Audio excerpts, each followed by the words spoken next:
If you're looking to retire soon, having a brokerage account is a huge advantage. It gives you so much flexibility in terms of how you spend your money.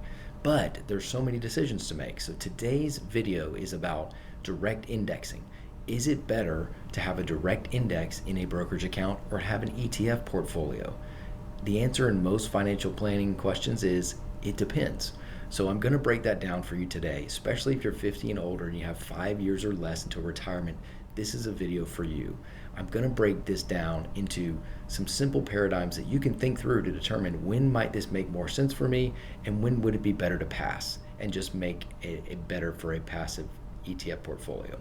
If you're new here and haven't seen my videos, my name is Forrest Dutton. I'm a certified financial planner. I'm the owner of Brightworks Financial Planning. I love doing these videos. The goal is to help you retire with confidence. As always, this isn't personal advice. It's not personal planning or investment advice or tax advice. It's just to help you understand these concepts so you can make better informed decisions. So let's get into this. I'm going to break this down into 4 factors. There's 4 factors you should look at when you're considering, do I need to have a direct index in my brokerage account? Would it make more sense? Or would an ETF portfolio make sense? Before we get into number 1, I'm just going to simply define what is a direct index. Simply put, in a brokerage account, you can buy anything you want in it. You can buy stocks, you can buy bonds, you can have ETFs, you can have mutual funds. Now, if you have an ETF portfolio, I'm going to start with that. So basically, that's an exchange traded fund.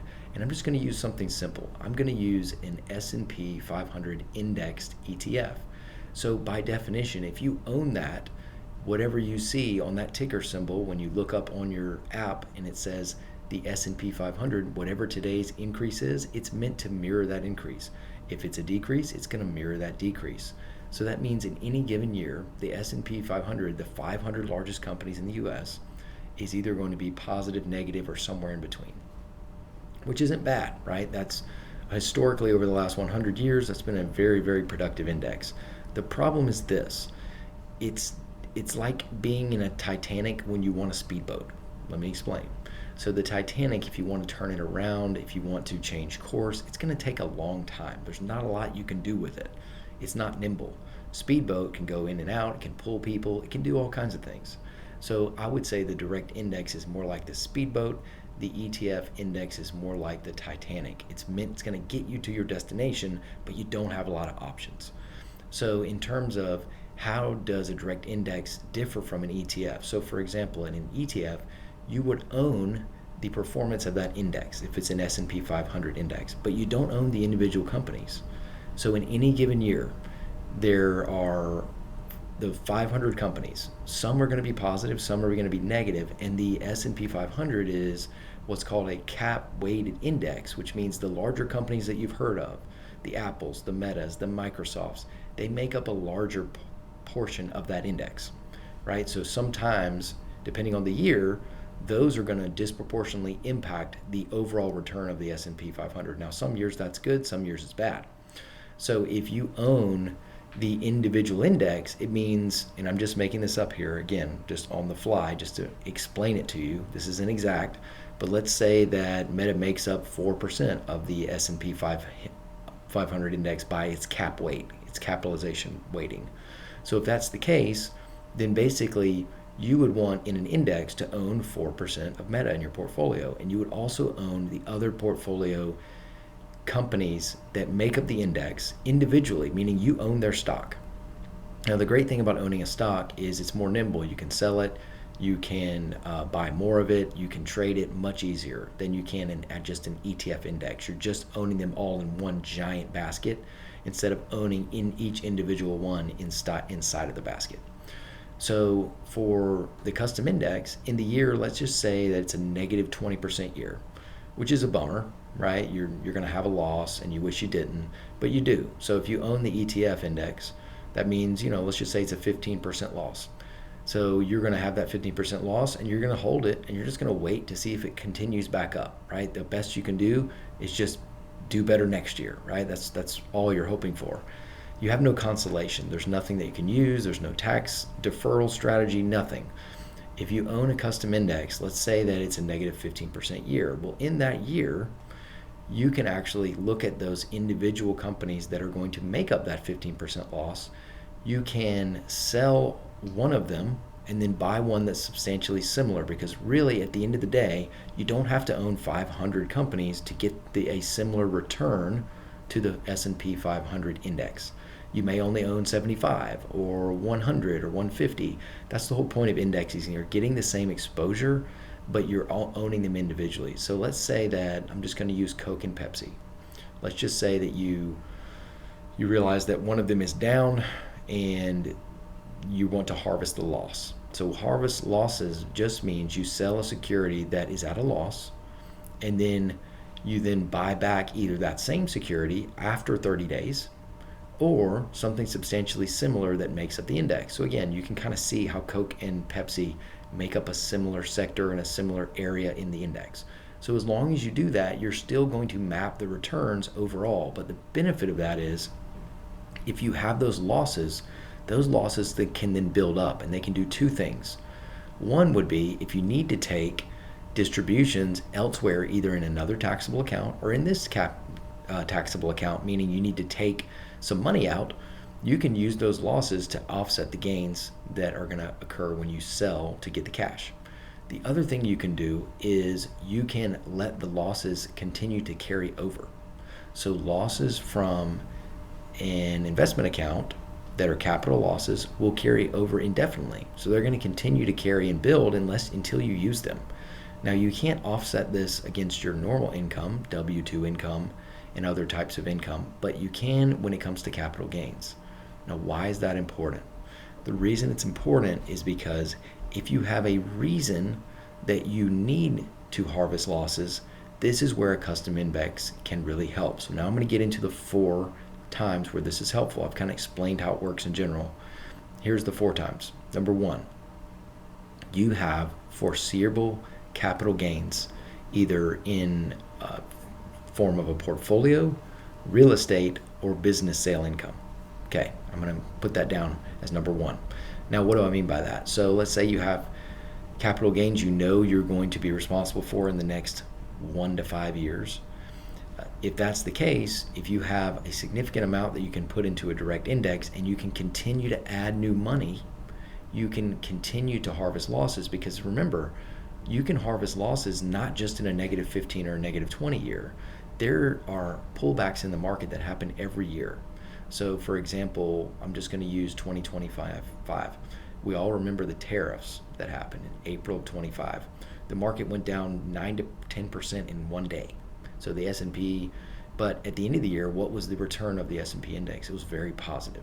So in that case, if you have a direct index, you are benefiting from that short-term loss and you're harvesting those losses, and then you get right back on the train and you participate in the upside. So in that case, you had some losses to carry over to the next year. Now, if you just continue to put money in monthly, you have more opportunities to harvest losses. I do want to show you both sides of these accounts, because remember, the it depends means this is not a magic bullet. It's not perfect for everyone. So one of those things is there will be a time where this will start to grind to a halt. Custom indexing and especially harvesting losses do not last forever. That's why, in my opinion, I think this is a good strategy that can be utilized over a 3 to 5 year period, especially if you're approaching retirement or approaching that business sale. Because remember, you sell the business, it comes with capital gains. You sell your real estate, it comes with capital gains. So it allows you to offset that sum. Okay, so that would be scenario 1. Number 2 would be you have sufficient cash. This isn't something you need to do if you just want to start a $50,000 account. I'm talking multiple hundreds of thousands would be a great starting point for a custom indexing account. Anything lower, and you're better off using an ETF portfolio. Now, why do I say that? The reason is anytime you harvest the losses, it actually makes your basis lower. What do I mean by basis? If you start a custom indexing account, let's say you just started at 300,000, and then you have some opportunities over 2 to 3 to 4 to 5 years where you're able to, let's say you harvest about $50,000 of losses, just for example. You put in 300. Now, it may have grown over that time. It may be 375 now, 400, whatever the market did. But your basis would actually be 250. So that can be a con if you're wanting to utilize the 0% capital gains bracket. So that's what I'm saying. This one, you really want to make sure, number one, you have a offset use. That's case number one. Number two, you have sufficient cash, because otherwise you are not going to be able to generate the number of losses and the amount of losses that are actually beneficial to you as a high earner or someone who's in a higher capital gains bracket.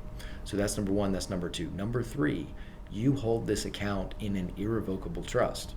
Okay, follow me on this. Irrevocable trusts have compressed capital gains tax rates. So for example, I'm just thinking of a client scenario where a client inherits an account, it then becomes a complex irrevocable trust account. They themselves know they're going to be taking distributions from the account, but they don't necessarily need it to live on. So this would be a perfect example where you can do a custom index, and then you could harvest the losses, and then those distributions you take are going to be netted out against the lower capital gains bracket of that trust. That can be really, really powerful in terms of tax savings. The only thing you would want to be careful there is be careful that you wouldn't mix that with income coming from bonds, because again, just because capital gains are lower in a complex or an irrevocable trust structure, the same can be said for ordinary income. So that would be number three. And number four, you know that there's complexity involved with this scenario. So for example, say you have 100 stocks. You did a direct index. You did it on the S&P 500 portfolio over the course of a 3 to 5 year period, maybe longer, and you get to retirement, and then you start pulling the money and you say, well, which stock do I sell first? You could see how this will become sort of complicated. So I want you to understand that there is some planning and strategy involved here, that you're doing something that may be more difficult later. So I don't want to pretend like having 100 stocks is very easy when you get to retirement. It's not necessarily, but if you're willing to deal with the nuance and the difficulty of the strategy, there are options to help you with that. So say you get there and you say, I don't want all these individual stocks anymore. I want to diversify. Well, there are options for that. You could then go into a 351 exchange. The other option is, if you are somebody who wants to gift, you could then start gifting the appreciated securities in that custom index to help with your gifting strategy in retirement. So it's not all bad. And the other thing you need to know as well is, this would be a great strategy over and against an ETF portfolio for someone who knows they're never going to spend the money. So meaning, you're going to give it to your children, or you're going to give it to someone in the next generation. If that's the case, then even if you own 100 stocks and you pass it on to them, they get what's called a step up in basis. When they inherit the money, let's just say it was 300,000 and then it grows to $1 million over your retirement period, and you periodically take distributions for things like, I have to buy a car, I need to pay a tax bill, whatever it is. You get to $1 million and you pass it on. If they don't want the 100 stocks, they can sell it immediately and they'll have virtually no tax. So it can be a win-win situation for the right person. Now, I would love to know what your thoughts are on this. Direct indexing and custom indexing certainly is not for everybody, but it can have massive benefits if you have a strategy and a plan in place. And I hope you learned something. Please comment. Love to know what you think. And please subscribe. That's how I reach more people. Comment, like this video, share, and I will see you on the next one.